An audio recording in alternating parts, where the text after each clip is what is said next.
Hey everybody, hello, it's Gavin again. Well, again, like, never mind. Welcome back. I'm glad we're still hanging out and having a good time. And I'm feeling a little dirty and grungy, and I thought to myself, perfect time to get on camera and let hundreds of people look at me, but hey, that's what I am. I want to, before I get started, there's a couple of things I want to say. Some shout outs. First of all, we have Vinyl Richie. This gentleman has like a zillion subscribers, so I'm pretty sure you've all gotten a chance to know him. Very vivacious individual. Love his videos and his collection. Very knowledgeable about music. Then we have Ron Haggerty. Seems like a really nice fella. He recently passed up 500 subscribers. Congratulations, Ron. You deserve every bit of it. And right now he's featuring a contest. So you get a chance, mosey on down to his channel to see what that contest is all about. And then there's a couple other individuals. A Speeker, Speeker, laid back gentleman, once again also knowledgeable. He recently acquired a copy of Ozzy Osbourne's No Rest for the Wicked. And it's very rare to find that on vinyl. And so to my friend Speaker, congratulations, you're part of the VC's 1%. And last but not least, I want to mention Luke Sciom. Recently started a channel, and he is, I think he may be finished, or at least halfway through, his top 100 list, and it's fascinating. He's a really good storyteller. So check out all these people, and I will do some more shout outs.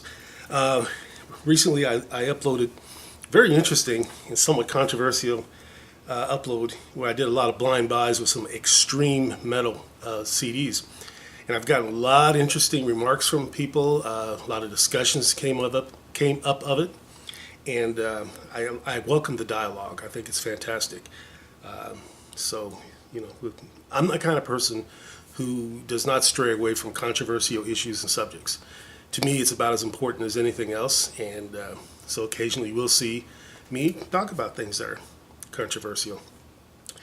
Another thing I enjoy about the VC is the fact that music brings us all together.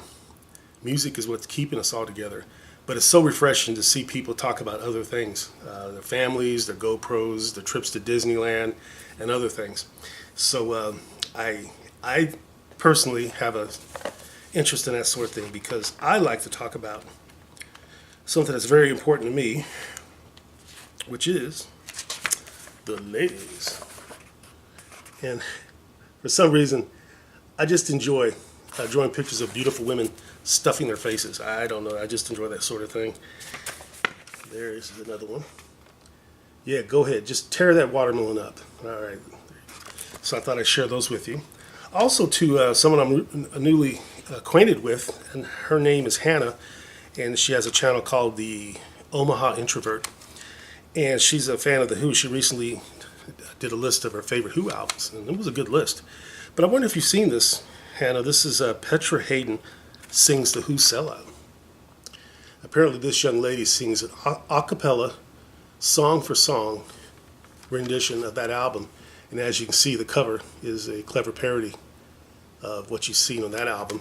So, have any of you guys heard this? I was digging through a box that I didn't even know was in my house, and I had a ton of really cool stuff in there. A ton of really cool stuff that's linguistically incorrect. A ton of really good things in there that I discovered, and that's one of them. But today we're going to talk a little bit about albums that came out. Coincidentally, most of these came out in 87, 88, around that time.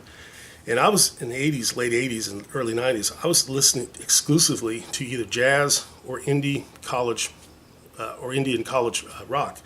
So I'm going to give just a quick overview of what I have. I'm not going to spend too much time on details because I got so much to get through. However, if there's something you want me to slow down for, let me know. This is a 10-inch single. The Lemonheads released a great album called It's a Shame About Ray.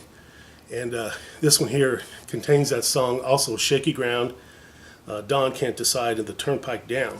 Some of the stuff is not available on the album. Also we have another Lemonheads 10-inch.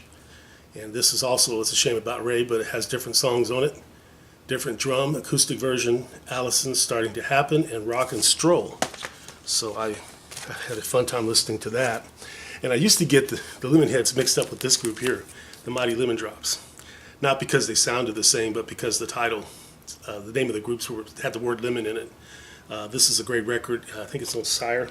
Yeah, Sire is a great label back in the 80s. And I love the Mighty Lemon Drops. Also from the UK, around '88. I'm not able to find much of this group's full-length albums, but I did find this 12-inch single. This is the corner. Good grief. The Brilliant Corner, and this is just 12-inch called Teenage. It contains the songs "I Don't Want to Talk to You" and "How Embarrassing to Dance Like That."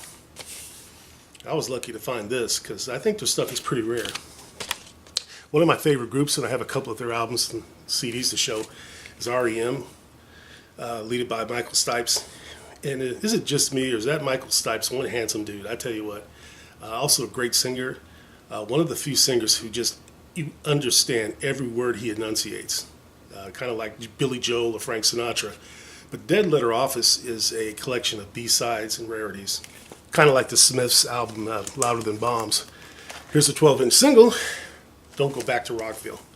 Great song. I'm starting now to collect REM's singles on CD and 12-inch to complete my collection. And I recently got this box set on CD. This is REM Around the Sun. It contains a lot of great songs on it, about 13, 15 in all, and 7 posters that are folded up in there, which I haven't taken out to look at, but I have listened to this CD, and it's really, really good stuff. If you like REM. Okay, and one of the darkest albums. This is Fables of the Reconstruction. I mean, this is the kind of album you want to put on late at night with the lights out and just kind of get those chills up and down your spine when you listen to this. It's just kind of a beautifully creepy album, and I mean that with all the love in my heart. But probably been my second favorite REM album. I really like Murmur quite a bit. And here's some REM singles on CD. This is At My Most Beautiful.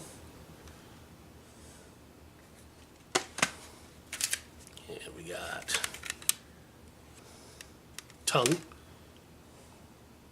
I've got more on the way. I just went ahead and tried to order as much as I could from them, and Crush with Eyeliner. Some really good stuff from REM. This is categorized as free funk. This is a Frozen Concentrate. I've had this album for quite a while. Listened to it once and I really enjoyed it. Like I said, I'm going to fly through this, but I do want to slow down a little bit to talk about this as one of my favorite bands from the time, Camper Van Beethoven, headed by the lead singer Mike Lowry, who also formed Cracker. And of course, remember the hit from this group, Take a Skinhead Bowling. This is probably my favorite album, though. The song Sweethearts, if that's the only song you ever listen to, it would be worth the price of this album.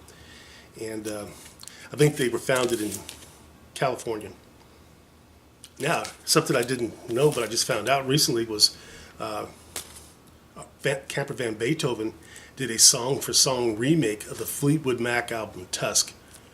Was I in a coma when that happened? Because I'm just dying to get that, so I went ahead and went to Discogs and ordered it, and I'll talk about that when I receive it. But that is something that really excites me a lot. One of my favorite Fleetwood Mac albums, performed by Camper Van Beethoven. This is Phenomena, and this is an album called Minds. It's very hard to categorize this group, describe them, but the music is very beautiful, very brash. Listened to it a couple of times, and I believe I also have a CD as well. But if anyone knows anything about this group, anything you want to share with me about that, I apologize for not having done too much research. Formed in 1981 in New York City, one of my old stomping grounds. This is Sonic Youth. This is the fourth album, I believe. This is Sister. Now, many people consider Daydream Nation or Goo their best albums, and I agree, they're awfully good albums, but this is the one that kind of resonates the most with me. I discovered them about the same time I discovered groups like the Rollins Band, and Lick by the Lemonheads was one of my favorite albums at that time. Now we're going to jump up, I think, to 2011 or 2009. And this is a fantastic album by Sonic Youth. This is called Murray Street. I love this thing. The best song in this album is Disconnection Notice. And I could not unhook myself from that song. I just would play it over and over again before I got around to the rest of it. But we all have a song on an album that makes us use that repeat button on our CD players, or makes us get off our lazy butts and go to the turntable to pick up the needle to play a song again. And this leads up to a solo album by Thurston Moore, Demolished Thoughts. Just very recently could purchase this one. And so this beautiful, what's it, Azure Cerulean Blue. Man, look at that. That is gorgeous. Blue is one of my favorite colors. And Thurston Moore is one of my favorite solo artists from one of my favorite bands. So I was definitely in for a treat when I took this home. Finally, I'm going to show you box set Sonic Youth's Dirty. I believe it's their 8th or 9th album, and this album gets a lot of praise, as deservedly so. But I was so thrilled when I walked into the record store and saw this thing. As you can see, a very, very big, gorgeous, beautiful box set. I'll show it to you very quickly. It contains 4 albums, and they're rare side and B-side and rarities, stuff like that. I have not really had a chance to go through. It comes with this gorgeous booklet.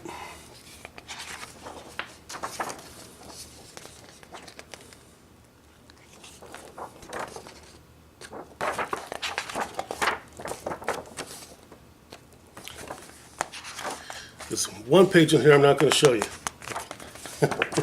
I think you've had enough of that sort of thing with my heavy metal presentation.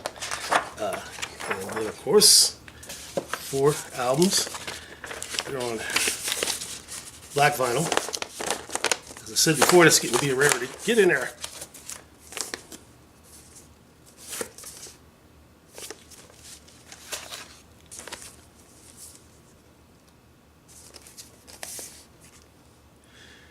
Headed by Kim Gordon, Thurston Moore. Steve Shelley was one of the drummers, I think his name, and the gentleman whose last name is Rinaldi. I forget his first name, forgive me for forgetting, but kind of an art noise, indie rock kind of no wave thing. They defy categorization sometime, but fantastic group. If you have any records that you enjoyed listening to during the late 80s and early 90s, let me know what they are in the comments. Don't be a stranger. One last thing. I showed you before that I have received David Bowie's box sets on CDs. I finally got the 3rd one. This is A New Career in Town, and it covers much of the Berlin trilogy. So, this is what I got so far. Okay. And I don't know if there's any more coming out, but I will do a separate upload just exclusively about these David Bowie boxes. And just to let you guys know, I am cultured and refined. I got the Beethoven Piano Works box set. I love classical music. I play piano, but not as good as Beethoven. Okay, one of these days it will be. Okay, that's it. Hope you enjoyed hanging out with me tonight. And looking forward to seeing more of your uploads. Love you all. Bye. Peace.